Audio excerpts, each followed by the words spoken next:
Talk Floor TV. I'm with Jerry Hennon. He is the managing director at Furniture of Dalton. And Jerry, it's great having you on. It's been too long.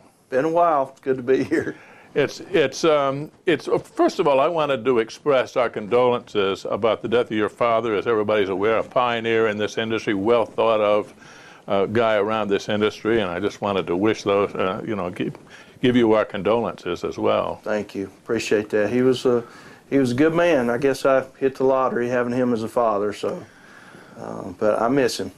Well, when I would go into the station every day, I would stop every day at the Oakwood, and he and his buddies were there, so I would get instant feedback from your father and others as to the guests and what they thought about it. Some of it was good, and some of it was not so good. That group never were shy about telling you how they feel. Well, that's for sure. That's for sure.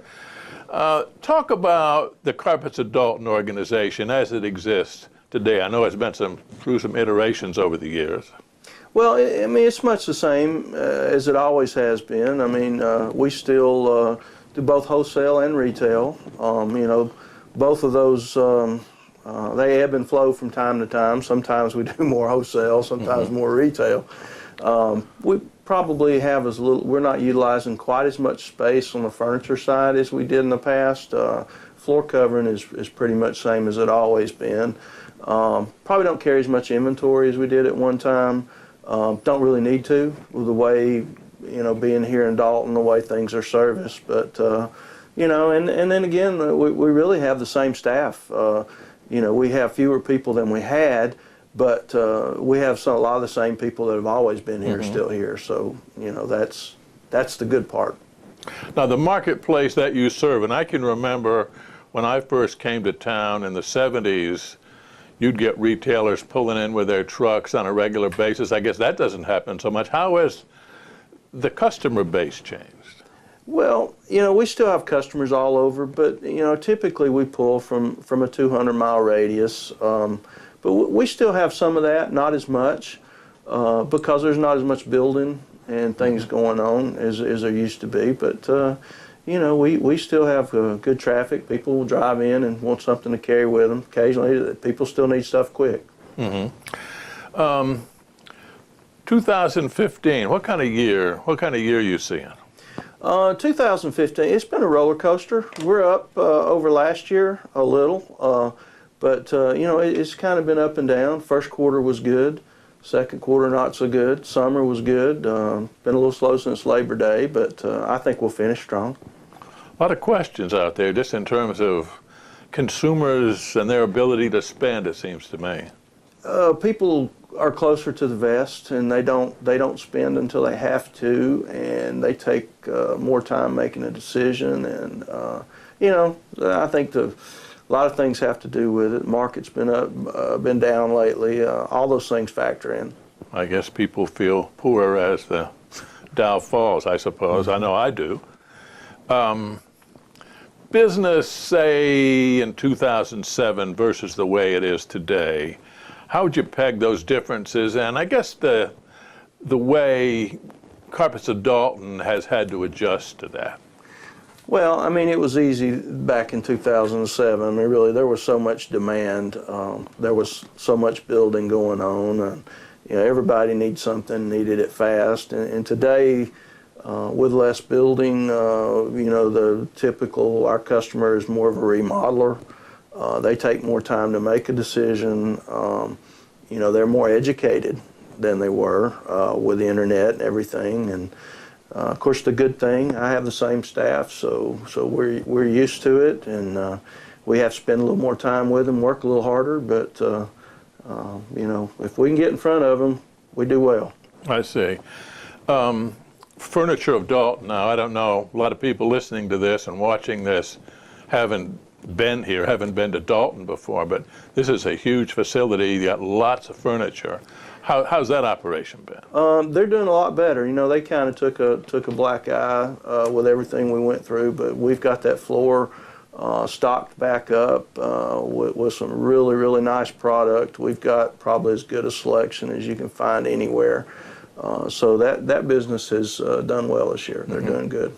How about the synergies between the two? it seems like somebody's redoing, they're going to buy both floor coverings and furniture. I suspect that's a real advantage. Absolutely. We found out a long time ago that people come in needing floor covering or building a home or remodeling a home. They need other product, and it's just natural to somebody picking out a new color carpet or a new flooring, and they might need new sofa or pillows or new dining table, and we can do everything under one roof. Mm-hmm. Now you do cabinets as well, We don't do you? cabinets as well. And you do countertops? Cabinets, countertops, we do the whole thing. It seems like a lot of retailers are moving in that direction now. There's non-floor covering items. That seems like a good idea. You've been doing that for a long time. More and more, part of the home and those jobs. We concentrate really on the middle upper end of that business, and we have a guy that does a really, really good job at both designing and following things through, and we're fortunate there. So I imagine that's, as you said, the synergies, having all that when somebody comes in and redoing their home. Somebody building or redoing can bring their floor plans, and they can sit down here and spend a day here and pick out just about everything. That's good. The importance of the internet in doing business, you had mentioned that a little bit earlier. That seems to have changed everything. I mean, people, I guess, are pretty well educated. They have some kind of clue as to what they want before they even walk into somebody's door. Talk about your approach towards that and how that's changing. Well, the internet's very important. I used to tell people back in the day we could run an ad on TBS and people might hop in the car and drive up here to Dalton and come see us. But today, I think the consumer is so busy, they might see an ad or something or somebody tells about us, but they want to go check it out first. So the obvious place they go to is the internet.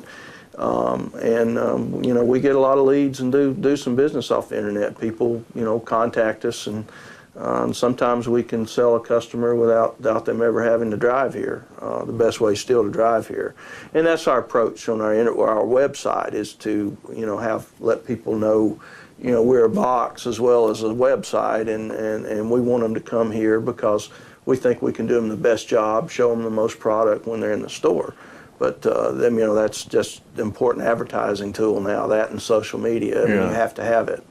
Well, it seems like if you don't, I won't say wow them, but excite them enough on your website, they're probably not going to walk through your front door. Yeah, and that's one of the things I struggle with. We have a good website, and it's effective. They tell us we get a lot of leads, but it can be better, and it's constantly evolving. It's one of those things you have to stay on top of, and I was probably born a little bit too late to understand a lot of it, but we're getting there. Well, I guess, as I say, the rationale, what you have on there obviously makes a major difference, and the search engines seem to change every time you turn around, and what works in May may not work in September. It seems like it's an art form in and of itself, and just getting educated as an advertiser, that's tough. It is, and it's one of those things you have to stay on top of, and you try things. Mm-hmm. Some work, some don't, but you can't leave it the same. You've got to be doing something all the time.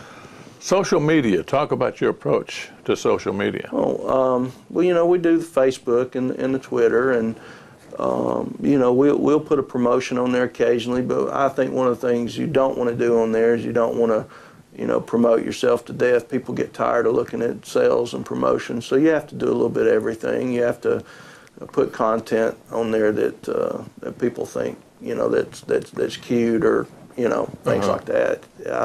You can't sell all the time. I read that Facebook is thinking about a buy button.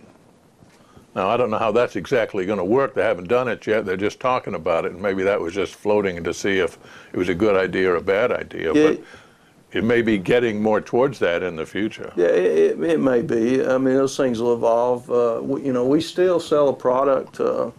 Carpet particularly is hard to sell on the internet. So, that's one of those things that everybody's doing, but I don't know if it can be done any better or how well. It's just, you know, wood and some of the other things tend to be the products that sell more on the internet. I see. Well, it's more, carpet, I guess, is probably the least able product to sell on the internet, I suppose. People still want to touch it, feel it, to understand what they're getting. It's hard to, you know, throw a picture out there and see the true color. Yeah.